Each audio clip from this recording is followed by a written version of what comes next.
Voice allows us in the world of social media to connect in a completely different way without the anxiety of video. Paul Davidson, co-founder of Clubhouse. I remember the first day I got on this application, and it completely changed my life, from the friendships to the connections and the relationships. There's so many amazing things that happen on this app that are game-changing.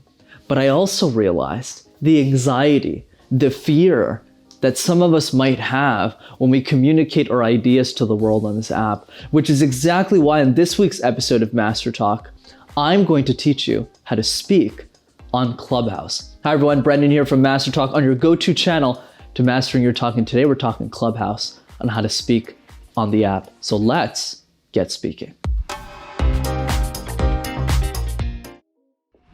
So a good place to start is, what is Clubhouse and why should it matter to you? In a nutshell, Clubhouse is an application that facilitates audio-only conversations. So people who are participants of a room or a space on Clubhouse enter different rooms, and through those conversations can speak on a variety of topics. Some rooms could be about travel, some rooms could be about business, so on and so forth. And there's two reasons why this app should matter to you. One, if you're simply a listener, you can learn a lot of great knowledge, you can talk to different types of people, but in the context of public speaking, it's about practice. Clubhouse gives you an opportunity to practice every single day on your communication skills, because you're constantly entering conversations with other people.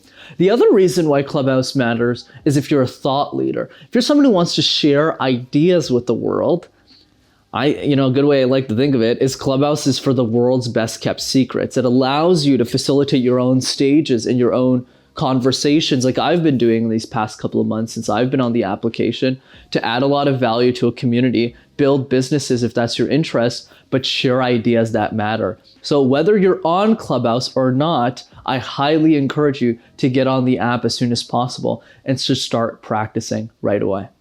And with that said, let's get started. Number one, write out your answers in advance to dazzle your rooms. Here's the fun thing about Clubhouse. Since every conversation is audio only, no one sees what you're doing in the back end. No one sees what you're up to. You could be cooking, you could be doing the dishes, no one will know. And that is your greatest opportunity. So there's different types of spaces on Clubhouse, but one that's very popular is where the moderators, so individuals who are leading the conversation for the group, are asking a question to everybody there. So what I like to do, and this is what I used to do when I started on Clubhouse, is I would literally write out my answer, so that when it was my turn to give a 60 to 90 second answer, it would always be perfect.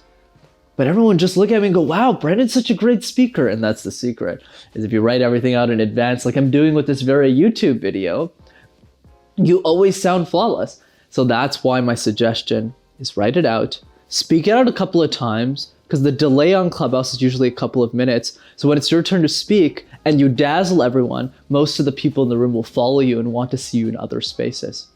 Number two, share your expertise on Clubhouse and repeat it over and over and over again.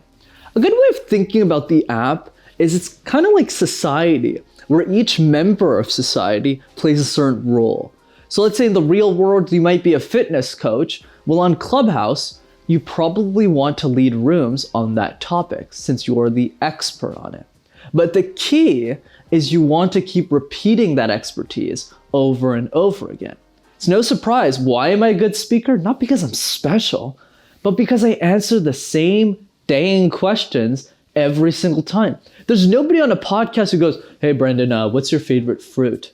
Nobody asks me that. They always go, well, Brendan, how do we communicate better online?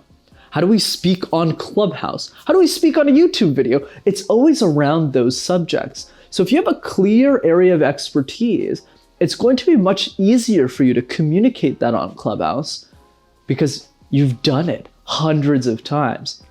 So an easy exercise that I recommend people do before they get started on Clubhouse is to write out the top 5 questions that you get asked about in the real world. What do people come to you for advice on? Is it about parenting? Is it about relationships? Is it about how to, use a camera?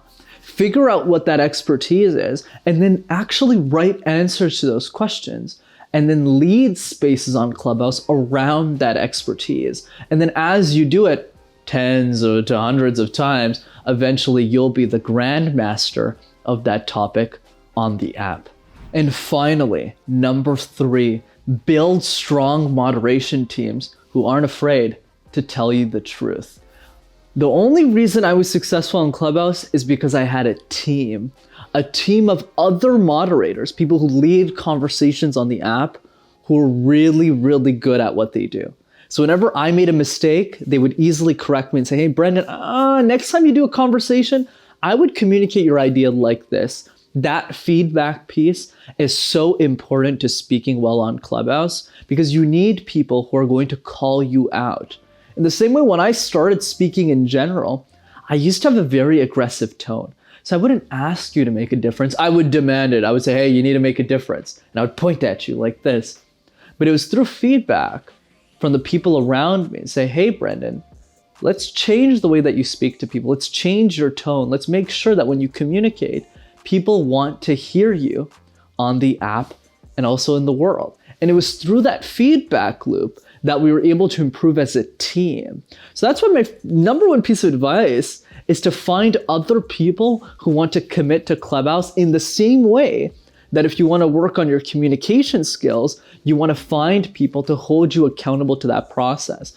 And I don't just mean it in the context of moderation and building teams for that. I also mean talking to your audience directly. Are you actually helping them? Are you sharing knowledge where they say, wow, I want to keep coming back to your rooms? Or are they not too much of a fan about it? I think one of the biggest mistakes I see on the app is people aren't talking to their audience off platform. Are you DMing them on Instagram? Are you having conversations with them to see if your topic is actually landing? And it's through that feedback loop and only through that loop that you truly become a master at communicating your ideas on this amazing town and app we call Clubhouse. As Paul explained so well in his interviews about the app, voice is the future of social media. And even if we can't see the people on Clubhouse, since it's just a picture of us, we can still use voice as a gateway to connect with people. I am so grateful for all the friendships, relationships, and connections I've been on the app.